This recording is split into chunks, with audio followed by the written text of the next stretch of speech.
दोस्तों, आज हम बात करेंगे कि इन कारणों से इंसान अपनी सोच नहीं बदल पाते हैं। जीवन में कुछ भी हासिल करने के लिए अपनी सोच बदलना बहुत ज़रूरी है। सोच बदलना ही सफलता का पहला कदम है। जैसे ही हमारे जीवन में कोई भी समस्या आती है, हम सब दुखी हो जाते हैं और उसके बारे में बहुत ज़्यादा सोचने लगते हैं और खुद को चिंताओं में घेर लेते हैं। आपके जीवन में जो भी हो रहा है, आप उसे बदलना चाहते हैं तो सबसे पहले आपको अपनी सोच बदलने की ज़रूरत है। जो इंसान अपनी सोच बदलने की कोशिश नहीं करते हैं, वो अपनी मुश्किलों के साथ ही अपनी जीवन जीते हैं। सोच बदलने से मुझे एक स्टोरी याद आ गई, मैं आप लोगों से शेयर करना चाहूँगा।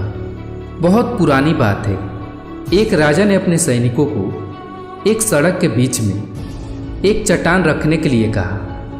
चट्टान को बीच सड़क में रखवाकर राजा ने अपने सैनिकों को छुपकर उस चट्टान पर नज़र रखने को कहा कि देखना उस चट्टान को रास्ते से कौन हटाता है। लोग उस जगह पर आते रहे जाते रहे, लेकिन किसी ने भी उस चट्टान को हटाने की कोशिश तक नहीं की। उस चट्टान के पास से गुजरने वाले लोगों में से राजा के कुछ करीबी लोग और शहर के व्यापारी भी शामिल थे, और उनमें से कुछ लोग ऐसे भी थे जो राजा को ही कोसने लगते कि क्या राजा इस चट्टान को रास्ते से नहीं हटवा सकता।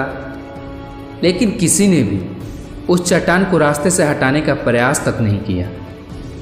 ऐसे काफ़ी दिनों तक चलता रहा। एक दिन एक किसान अपने सब्जियों के साथ उसी रास्ते से गुजर रहा था।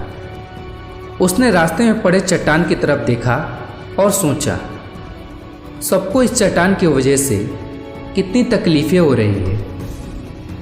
उसने अपनी मजबूत लाठी से उस चट्टान को एक तरफ ढकेलने की कोशिश शुरू कर दी। धीरे धीरे ढकेलते हुए काफ़ी कोशिश के बाद वो उसे सड़क से हटाने में कामयाब हो गया। चट्टान को रास्ते से हटाने के बाद किसान अपनी सब्जियों को उठाकर जाने ही वाला था कि उसकी नज़र एक पोटली पर पड़ गई, जो ठीक उसी जगह पर पड़ी थी जहाँ से उसने वो चट्टान हटाई थी। उसने उस पोटली को खोलकर देखा तो उसमें सोने के कई सिक्के थे, और इन सिक्कों में राजा का एक संदेश भी था, जिसमें लिखा था, ये सोने के सिक्के उसके लिए हैं जो ये चट्टान को रास्ते से हटाएगा। तो दोस्तों, ठीक इसी तरह हमारे लाइफ में भी कई तरह की परेशानियाँ आती हैं। कुछ लोग उस परेशानियों को बीच से निकल जाते हैं और कुछ लोग रास्ता बदल लेते हैं, और कुछ लोग ऐसे होते हैं जो ठान लेते हैं उन परेशानियों का रास्ता निकालने के लिए।